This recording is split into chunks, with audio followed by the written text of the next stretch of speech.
Hello दोस्तों, कैसे हो? उम्मीद करता हूं बढ़िया होंगे। तो दोस्तों, आज की हमारा नवोदय की तैयारी का 5वां दिन है, क्योंकि अब की बात नवोदय पार। ठीक है, तो चलिए देखते हैं। पहला सवाल आपके सामने है, ध्यान से देखिएगा। प्रश्न में क्या पूछा गया है? कह रहा है कि 4 की घात 11, 7 की घात 5 और 11 की घात 3 के अभाज्य गुणनखंड कुल कितने होते हैं। इसके कुल कितने अभाज्य गुणनखंड हो गए? बहुत ही जरूरी सवाल है और उसका आपको करके आना है।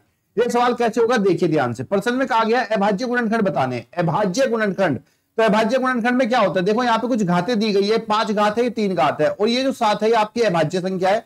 11 भी अभाज्य संख्या है, लेकिन आपका जो 4 है ये आपकी अभाज्य संख्या नहीं है। तो हम इसको क्या लिखेंगे? यहां देखिए, 4 जो है ना, 4 की घात 11 है।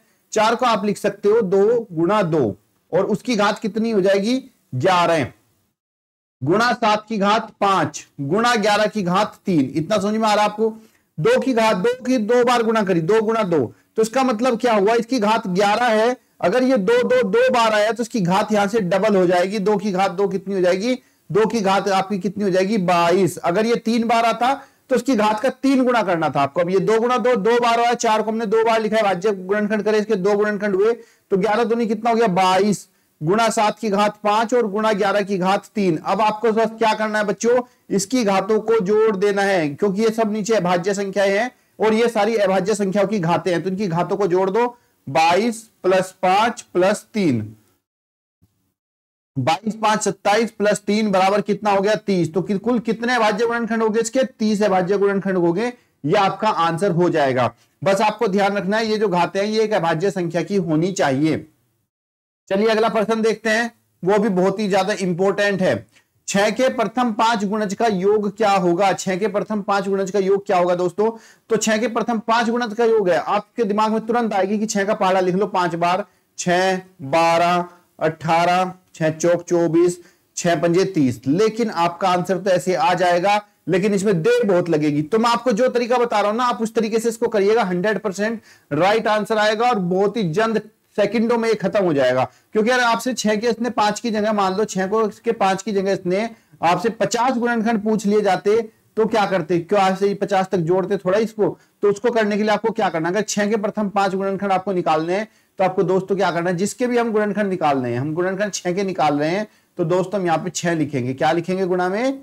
6 गुणा कितने हैं? 5 गुणनखंड है। कितने हैं बच्चों आपके? 5 हैं। तो 6 गुणा 5 गुणा 6, जो भी यहां संख्या होगी उससे एक ज्यादा लिखना है। जो भी यहां संख्या आएगी इससे एक ज्यादा लिखना है। 5 है तो 5 की जगह 6 लिखना है और 2 से आपको भाग कर देना है। चलिए काट देते हैं, 2 तिया 6। अब जो बची 6 5 3, 6 पंजे 30 तिया 90।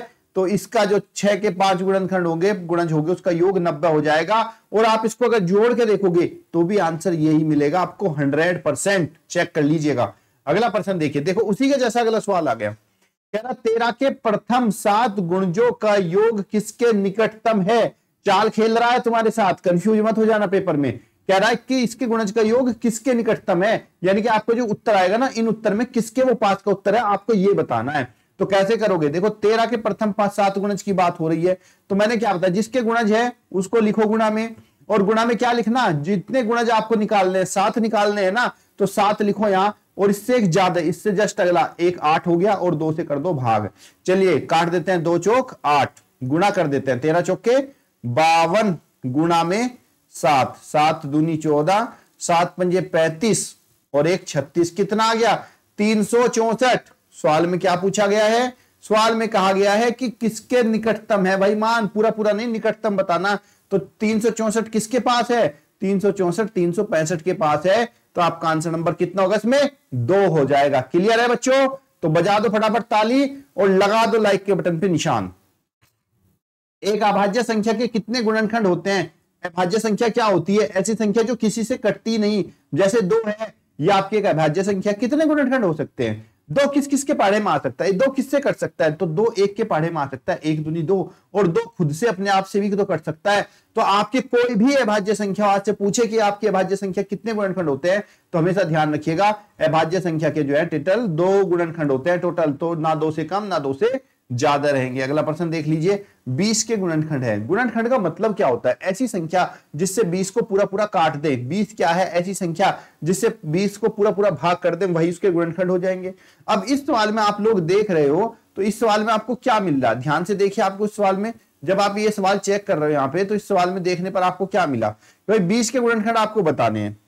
तो दोस्तों 20 के गुणनखंड आपको यहाँ पे बताने हैं, तो 20 के गुणनखंड के लिए 3 के पहाड़े में 20 आता है, नहीं आता है ना, तो ये नहीं होगा। यहाँ पे भी 3 आ गए, ये भी नहीं होगा।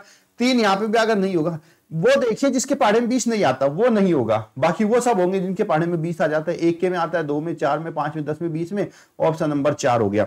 तो दोस्तों ये हमारा 5वां दिन था और आज के 5 सवाल फिर मैंने आपको कराए जो आपको लगातार नवोदय पेपर में 100% मिलेंगे। तो चैनल को सब्सक्राइब जरूर कर लीजिएगा 2024 के लिए। ठीक है, धन्यवाद। जय हिंद, जय भारत।